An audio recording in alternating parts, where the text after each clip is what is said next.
Hey everyone, this is Gorgonbolt 35. That's the Grand House 70. Thank you very much. Today we're going to be talking about our favorite video games. We're going to do one of each. We're not going to go into like a full list. We're just going to go, he's going to talk about one, and then I'm going to talk about one. And at the end we'll just sum up our thoughts and everything. Why don't you start? Alright, so my favorite game that I'm going to talk about today is not exactly my absolute favorite game, but it's definitely one of my favorites. And that game is Ninja Gaiden 2, The Dark Sword of Chaos. Now this game came out back in 1990, much a year after the first Ninja Gaiden, but this game to me is much better than the first one, and I have played the first one, and it definitely is a very hard game, and definitely one that would define Nintendo hard, but the second one is definitely still a challenging game, and a very well-rounded experience in my opinion. And what I mean by that is that there's much more of a balance to it than the first one. While the first one is really good in terms of, starting out the series and establishing everything like that, and taking the aspects from Castlevania and putting it into the game, I feel that there's still a lot of flaws with the first one. For instance, not being able to climb up walls, as well as some of the abilities in the game. I definitely feel that the second one expanded on them much better, and like the ability to clone yourself, and some of the other things too, I feel really worked out. And also, not only that, I think the boss battles are much better. They feel challenging, but at the same time they feel fair. Like the later bosses in the game just feel really cheap, and sometimes they're just really easy in the first game. And I feel that the second one just gave you more so a straight up challenge, but didn't go into complete cheapness with the whole difficulty. And that's the key word here, is that in the second one, it doesn't feel cheap at all. Even with the stage gimmicks, to me, I feel that those add a lot of variety to the game. They make it feel not stale and repetitive. And with the first Ninja Gaiden, it's pretty much almost the same thing with each stage. There might be a few little different things here and there, and maybe it might get progressively harder with the level design, but there's not really much variety in what you have to deal with. And with the second one, like with the stage going dark, as well as the ice stage, the wind stage, and all that stuff, I feel that those really add a whole lot more to the whole gameplay experience.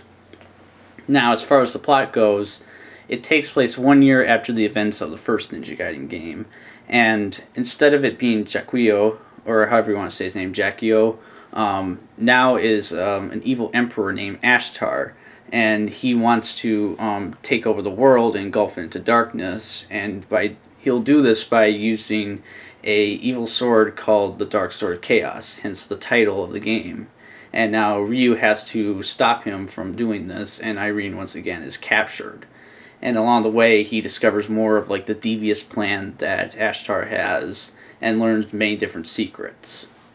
And to me, the plot really works. And some people say the plot is generic and predictable. I disagree. I mean, granted, the ending is a little kind of predictable, but I still thought it was a very well-written plot, and I definitely did like it a lot. I mean, granted, it's not a really complex plot like most games nowadays have, where they're almost movie quality, but with this game being one of those ones that utilize cutscenes for the NES, it definitely worked out really well in my opinion.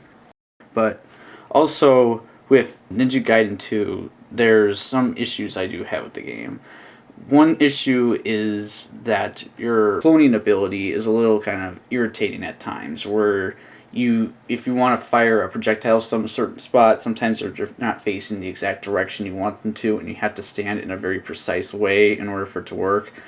I'd say, though, that if clinging to a wall, that's probably the best way you're going to get them to fire in the direction you want them to, but it still can be kind of tricky because certain bosses will kind of spin around a lot, like the last boss, the first form of him.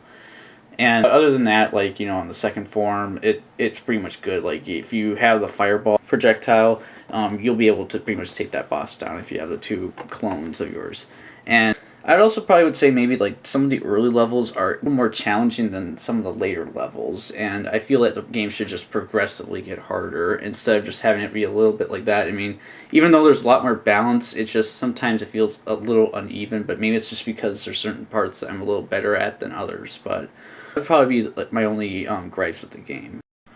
And the music for Ninja Gaiden 2, I really enjoyed a lot. I feel it is very adds a very pulse pounding kind of feel to the game, and it definitely drives the game with its whole action and everything because it's a very fast paced game. It's more so fast paced than the last one, I feel, and with that music, the whole kind of driving motion it has, it really puts me in the mood of the game. It makes me feel like I'm in the game and everything. And one example I can think of is the opening of the game when you see Ashtar looking across the mountains or the whole like landscape, and he sees the lightning crashing. That opening track just really brings chills down my spine and really puts me in the mood to play the game. And I've always just loved that intro so much. And I'll also put a link in the description on that intro if you want to see it. Or if you just want to wait until you play the game, definitely do that as well. Overall, I'd say that this game, if you haven't played it before, definitely give it a playthrough. I highly recommend it. It's definitely one of my favorites. I love the graphics. I think they're definitely a step up compared to the first game. And I definitely love the variety in there. I just have always loved Ninja Gaiden 2. I've beaten it like 5 times, and each time I've played it, it's definitely still just as fun. And also, not only that, with Ninja Gaiden 2, it's just the more well-rounded experience on the NES for Ninja Gaiden games. While the first one, like I said, is still a great game for many people, I just feel this one tops it completely. And I don't really recommend playing the third one, but definitely give that one a playthrough if you're curious about it. But that one you have limited continues on, and the plot isn't as good in that one, and the gameplay isn't as good as the previous two. So that's my thoughts on one of my favorite games. So now I'll have Gorgon talk about his favorite game. Well, my favorite game of all time is Secret of Mana. It's for the SNES. Everyone's probably heard of it. I really don't know. It's like the story of a boy. He gets a sword, and it releases all these monsters, and then they're all fighting to get the mana seeds, which will eventually raise the Mana Fortress, and which is bad. So they're trying to stop the evil guys, which is the Empire. Star Wars like. But yeah, they're trying to do that. And they they have a pretty solid adventure. I really like the real time aspect of it. I mean, I'm a fan of RPGs in general, but action RPGs are my favorites. I'm actually playing one right now, Xenoblade Chronicles, which I recommend you should play. It's a really good game as well. The story in Secret Mana is like, I'll just say it right here, it's poo. It's a total crap. Like it's not a great story, but I credit that to most of it having to be cut out during the translation time. But which isn't an extremely great excuse, but it's the excuse that I'm gonna take because this game is really good. I mean, you got your typical selection of weapons. You got your typical selection of spells, and but this game is also multiplayer, so you can play with 2 of your friends. You have to unlock the multiplayer, which a lot of people don't like, but that's something that I can live with. I mean, if it moves the story along, whatever crappy story it is, I mean, I'm fine with that.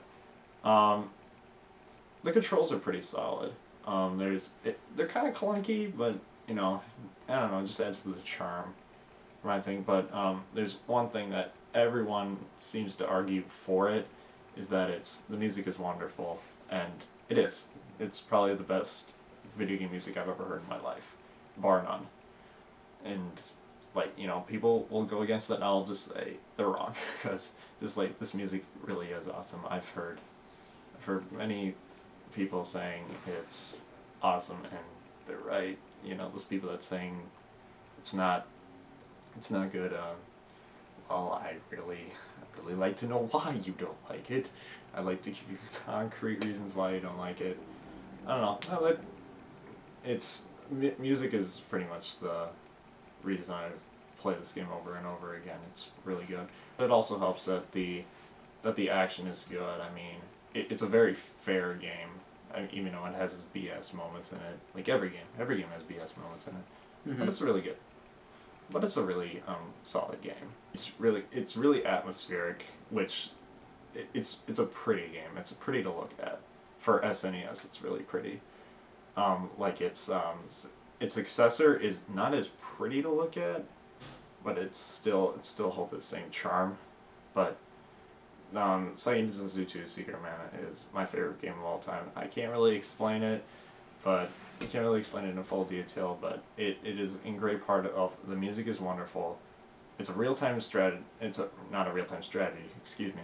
It's a real-time RPG, action RPG, which is my favorite genre.